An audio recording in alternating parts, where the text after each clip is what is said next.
Personnel Committee for Tuesday, August 8th, 2017. I am Alderman Stoyer. I'm here. We have Alderman Joe Moore. We have Alderman Tom Duane and Alderman Tom Slavic. So the adoption of the agenda. So moved. Second. And it's the amended agenda. The amended agenda, excuse me. Thank you. So same thing? All right. By Tom Duane, seconded by Alderman Slavic. All in favor? Aye. All opposed? That passes. Number 3, approval of the minutes from the July 11th, 2017 meeting. So moved. Second. Okay, by Duane, seconded by Moore. All in favor? Aye. Aye, all opposed? That passes. Number 4, consideration with possible action on request to fill the following replacement positions and all subsequent vacancies resulting from internal transfers. We'll take, well, should we take them all together or one at a time here? Well, I'll just take one at a time. Let's I'll do move to plan- approve 4A. Second. Okay, do we have any discussion? All in favor? Aye. Aye, all opposed? That passes. D, Human Resources Director for Human Resources. Move approval. Second. Okay, any other discussion? All in favor? Aye. Aye. Tom? Aye. Aye. Oh, yeah. All right. All right. I was shaking my head. You were just, okay. For the camera. Yeah, for that. All right, Sorry. it's fine. I got things in my mind. Yeah, I know. All right, C, Truck Driver for Public Works. Move to approve. Okay, by Duane, seconded by Slavic, all in favor? Aye. All Aye. opposed? That passes. Could I just ask one question? Yes. Lynn, I'm wondering, as I was looking at, these replacement positions and then also going through the summary in the back here, some of the end of employments, you go back over the last few months, it seems like we've lost some pretty talented people. And I'm just curious, are we still doing the exit interviews, and is there an opportunity to get a summary of what some of those responses are? Yes, to both of those. We do continue to do them, and we can put a summary together maybe for our. I'd be curious to see. I mean, it doesn't need to be right away, Certainly. but, Certainly, we'll put a summary together for you. okay. Okay. And actually, Director Boland, I think I had asked that some months ago too, didn't I? On exit interviews, there was something. You asked if we did them. I don't know that you asked for a summary, but we'll be more than glad Well, we'll put a that's summary fine. together. Well, I think concur we with put Alder Moore. we put together a summary some time ago, so we'll do that again. Okay. All right. Well, that'd be appreciated. All right. Number 5, consideration with possible action to change the pay grade for the positions listed on the attached memo as a result of the appeals process effective on the first day of the pay period in which December 1st, 2017 occurs. This was the last piece in our classification study, and that was the appeals. There were 29 separate appeals, and then in your packets on page 5, I'm assuming it's 5-1, but let me get to It's it. fun. Or page 5, it lists the positions where there are changes that are being recommended. So they will just go into the pay plan. So was that, you said there were 29 appeals, and these are Correct. the ones that were brought These were the forward? ones that were found to give information that did change, that altered their grade level. So these positions are recommended to be placed into those grades. Tom? One question then. The last one, is that simply an adjustment in the pay level, or is that an org chart modification? And why is the title changed? Well, it will be a change in the organizational structure. They actually have a position that they have been placing in another area. And as we were discussing this with them and looking at that position, it was rated differently. With the consultant, we took a look at that position. So they're going to post that internally within the police department. It's not going to be an additional position, but it is going to be a grade change for a current position. So there will be, But it's probably going to be someone from the records clerks, and there's like a dozen of those Okay. people, so they'll be eligible to take a look at this position. so there will be one less records clerk and there will be a support assistant? Yes, Can we get a copy of the new org chart showing that change? certainly. Mhm. Okay, thank you. Any other discussion? Do we have a motion? So move approval. Okay, Alderman Slavic, do we have a second? Second for discussion, just a quick question Okay. on that. All right, go ahead. Of the other appeals that were denied, is there like a second appeal process, or is this just going to be? We did have a couple more, or we had 3 actually of that group that asked for additional discussion, and so we're going to Okay. bring the consultant, and they're going to meet with the consultant. Okay, so we may still see You something may else see on board on something, this. correct, correct. That's all I have, thank you. Mhm. All right, so second then? Yeah, it was already Okay, second. all right. All right, all in favor? Aye. Aye, all opposed? Okay, that passes.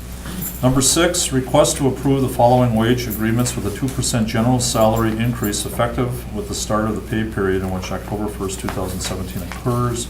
6A is the Public Works Labor Association.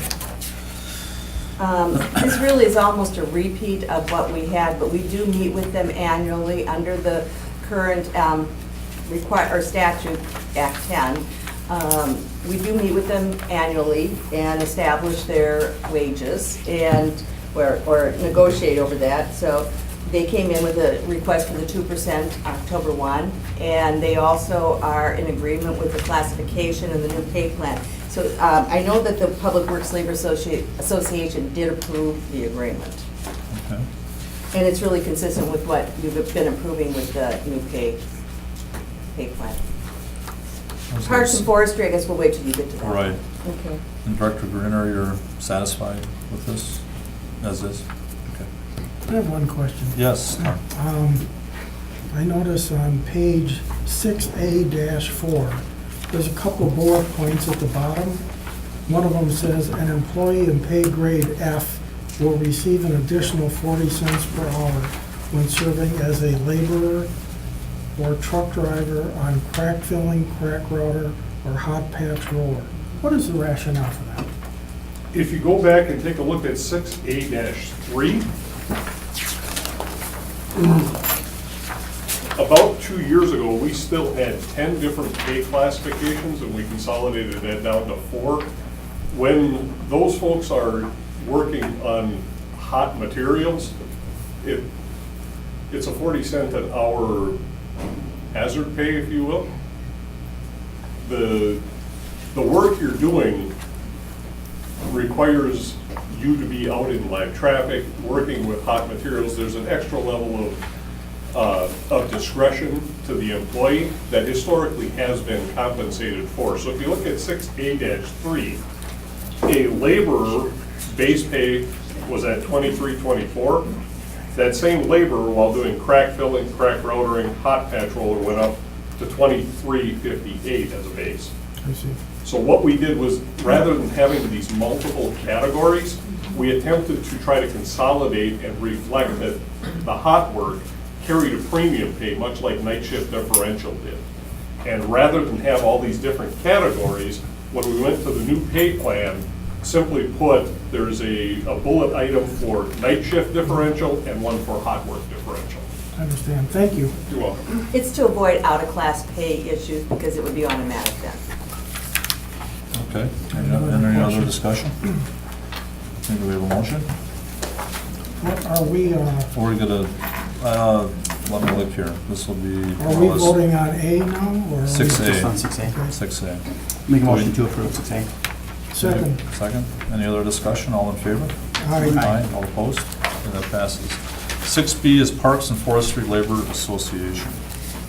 Basically the same discussion as I gave you before, but they were meeting, I believe, yesterday, and I have not heard back from them regarding that meeting. So I would recommend that you approve this contingent upon their approving this.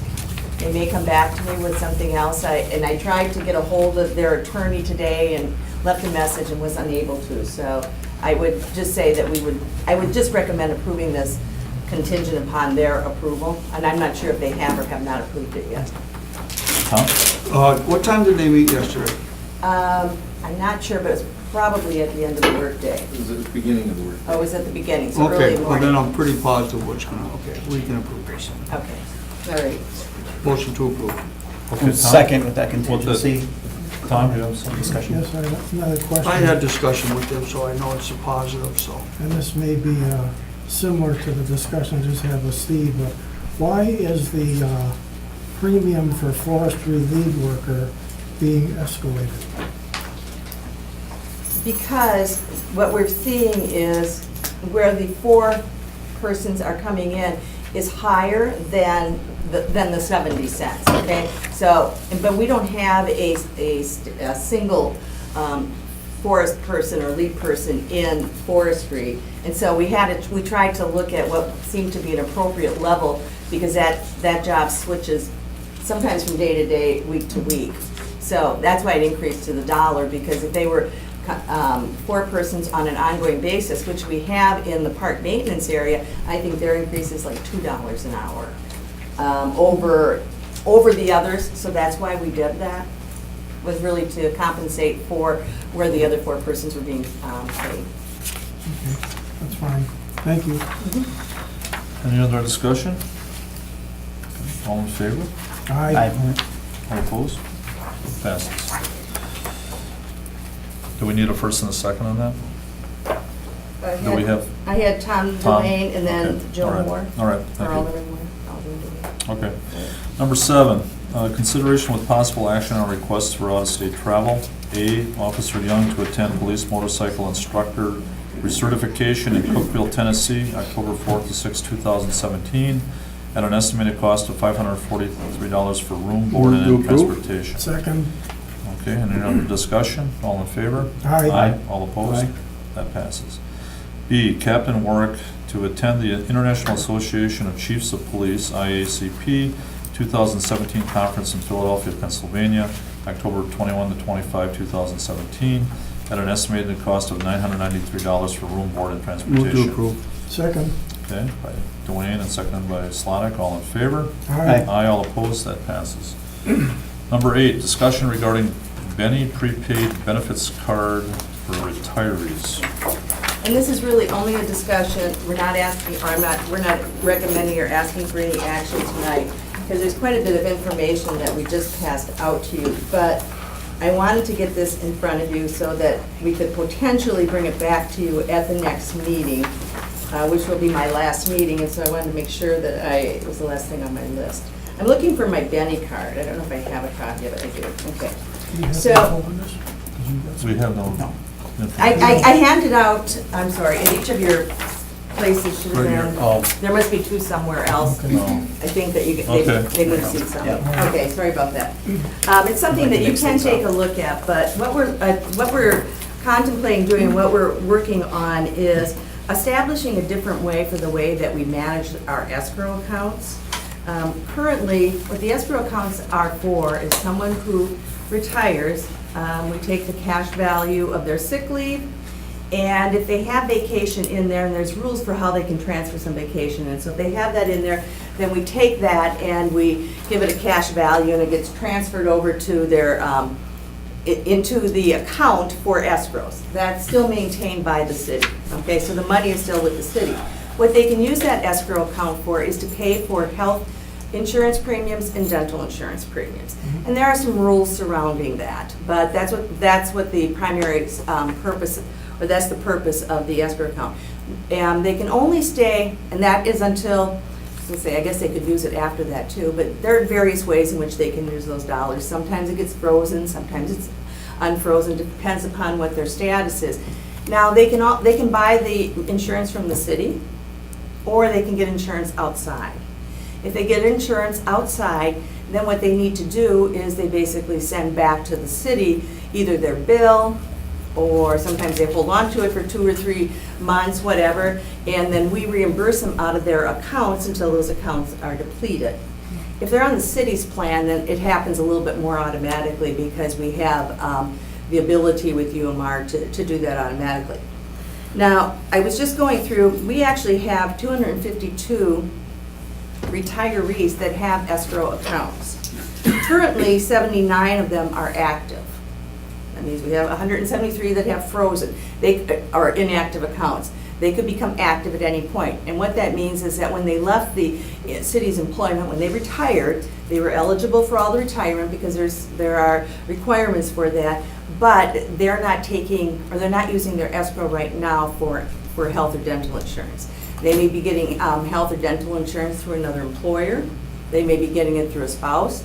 They may be going without. But any of those options. But what that allows them to do is they have one opportunity. If they leave the city and they don't use their escrow account immediately, then when they unfreeze it, they could actually they have one chance to come back on the city's account. So there's a lot of things around that. The issue is that we spend a lot of time, as you can well imagine, trying to deal with all these transactions. Because people send in pieces of paper, some are monthly, some are bi-monthly, etc. What we'd like to do is set up an account whereby retirees would basically get an employee benefit card. It would look a little bit different than this because it's slightly different than what our employee benefit cards are right now under, I forget what code number it is, 125 or whatever, but right now for a flexible spending accounts, everybody gets a card. So you can go to Walgreens, you can buy your prescription drugs, you can give them the card, and they will take, and they can, if you have money on it, they will take the money off the card. We'd like to do something similar for retirees. It would get the city out of having to deal with those day-to-day transactions. We could set that up automatically through a third-party administrator. I think I've got the cost here. 33. About 30, yeah, a year. And we actually would apply the same dollars, or the same criteria that we're currently using. So it would be slightly different. It's a different tax code that would be used. Because we want to, the biggest issue I think we have facing us right now is just to make sure that what we do is to maintain it so it's pre-tax. Because right now it's not taxed the way we do it. So by setting it up through a third party, it could potentially keep that as pre-tax as well. So what I'm hoping to do is work through all these issues in the next 30 days, meet with the various groups, certainly communicate with the retirees, and then come back with a recommendation in September. We see a cost savings in staff time that equals the cost of the cards, the 3,300? I don't know that we would be able to reduce our staff, but certainly there is a lot of time and effort that goes into that day-to-day transaction. We would still have contact with the retirees, we'd still monitor things. Actually, the money would still stay with the city because we would only make deposits as they were necessary to cover the amounts that people are using. It would certainly decrease some of the day-to-day transactions. Okay. Absolutely. But I think it would give them time to deal then with one benefit specialist person, and then we also have finance that works on the other end of this. So I think it would allow them to have time to do things other than just a transactional work. Lynn? Heavy transaction. Yes? You indicated that the retiree is getting their medical and dental coverage on the city's plan, that it's much more automatic. Tell me more about that. Is it really automatic, or? Well, if they're on the city's plan, then we don't have to get a bill from the employee, because the employee is required to give us a bill now. Mhm. And we don't have to do that. They just automatically will take the funds and we'll transfer them over to you, and then we'll deduct it from the plan. So it's much more efficient than the other way. We're still involved in the transactions, though. So of the 79 active accounts, how many are on the city's plan, and how many are putting you through this routine of receiving bills and processing these things? I would say probably about 2/3 are not on the city plan, Okay. that are doing it through someone else, through other employers. I mean, there is it's amazing to look at the different arrays of ways that people are doing their health insurance. And then after they're 65, they can use it for, well, they could still buy insurance, but they can also use it for supplemental Medicare. So then that enters into it as well. All right. Lynn, I was going to ask, are there any other communities that you checked that do this? Do they have this program? Or is this something that's, you've been researching? I didn't really check other communities in terms of retirees, because everybody has their own thing that they do. Everybody has, it seems to me, some different kind of something else that they do. But we have been working with a benefit attorney out of Madison who's been reviewing this for us to make sure that everything is appropriate. And the reason that we're bringing DBS forward is, and maybe we'll have this for September too, I see Rick is here. DBS is the benefit provider that the school district just recently went with. They did an RFP for their flexible spending accounts, and they have a piggyback provision, so we're using that as a way to bring them in here for this. EBC, who is our current provider, can't do this. They don't have the technology to do it for retirees. Okay. But we're also doing an RFP overall on our flex spending account, and we'll certainly be looking at what the school district did. And one other thing, piggybacking what Alderman Morris said, I'm just wondering, as far as the time savings that you had mentioned with these cards, it would be interesting to see if there's a way to figure out how much time, you know, you do spend percentage-wise on a day. I don't know if there's an accurate way of doing that, or you can just throw a number out there, you know, over time. So if you can do that for our next meeting. I'll try to see what we can do. Just, yeah. All right. Do we have any other discussion? I'll make a motion to receive. I Yeah. suppose receive. Is this just receive and place on file? Receive and place on file, because we'll bring back something different. Okay, yeah. All right. Second. Thank you. Second by Alderman Solonic, all in favor? All right. All opposed? Okay, that passes. All right, number 9. I'll take care of that one. Consideration with possible action on Alderman Nicholson's request to review the reasons why there was a presence of a Green Bay police officer at city council meetings. Yeah, okay, yeah, thank you, Mr. Chairman. Alderman Nicholson asked me to come with him and talk with Chief Smith. We had a great conversation. He explained what was going on. Alderman Nicholson agrees that the use of an officer is there.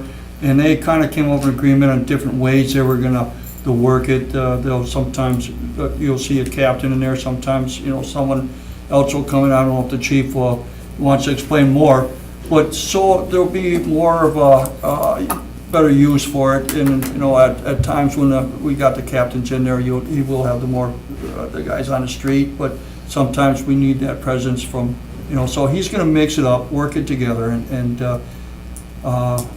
Alderman Nicholson was really happy with it. It was all good, and so we can just receive and place on file. Second? I guess I would be interested in hearing, what changes are going to be made. For discussion? For discussion? Okay. Thank you. Sure thing. So one of the things he suggested was that if we have a community policing officer in there, it takes them from their time on the street. And we have them adjust our hours so we have a minimal impact on overtime.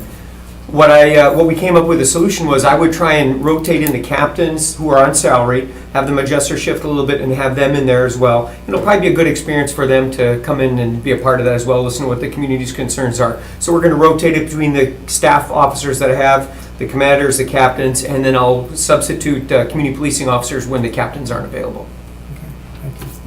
Sounds good. Okay.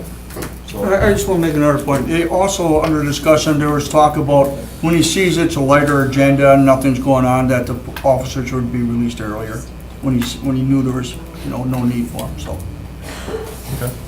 So what's your motion? Receive and place. Okay, do we have a second? Okay. Any other discussion? All in favor? Aye. All opposed? That passes. I also want to make note that Alder Dorf and Alder Nenning are here in attendance. Number 10, consideration with possible action on report of routine personnel actions for regular employees. Move to receive and place on file. Second. Okay. Any other discussion? All in favor? Aye. All opposed? That passes. Number 11, update and discussion on firefighter labor negotiations. We have to go in closed. If we could, yes, just take a few minutes. Alderman Moore, do you want to read that? You have a good voice. The committee may convene in closed session pursuant to state statutes 19.85 sub 1 sub E for purposes of deliberating or negotiating public employee contracts for competitive or bargaining reasons. The committee may thereafter reconvene in open session pursuant to state statutes 19.85 sub 2 to report the results of the closed session and consider the balance of the agenda. Thank you. Chief, you got one? Okay. Now we just need to adjourn. Well, we have an informational only. No, I did not. Oh, I'll just yes. read it. I have a question on I don't have information that. only. Okay. All right, well, do you want, I'll make a motion to receive and place on file item 11. okay, Second? second. Any other discussion? All in favor? Aye. That passes. Okay, we have one other point here. It's informational only. Carl Nolenberger, retired UW Oshkosh professor, will give a presentation on city manager administrator forms of government at the September 8th Personnel Committee meeting. Tom, or somebody, September 8th is a Friday. oh, Well, then You're that on must be August. the wrong date. The 5th is Tuesday. If it's the No, I second, think we're looking at August. It's the second Tuesday. Thank second you. Tuesday is the 12th. It's the 12th. It should say the 12th. Good of catch. September? Yes. Thank you. And we'll make sure that we get that, must be to put it planning on vacation, Tom. the report, because I'm thinking that, I said you must have been planning a vacation to look that up. Well, yeah, I am going to be gone sometime in September, so I looked to check to make sure one, because I'm very interested in that presentation. Yeah. and I'll make sure that we send something out to the council members as well, because he now lives like north of Eau Claire near Chippewa, and he's making a trip over here to do this, so, and I know that there's interest from others Yes, as let's well. get the word out. I'd like to Right. get as many council members Right. as we could. Right, so, okay, Okay. very good. Very interesting. All right, so we change it to September 12th. All right, do we have a motion to adjourn?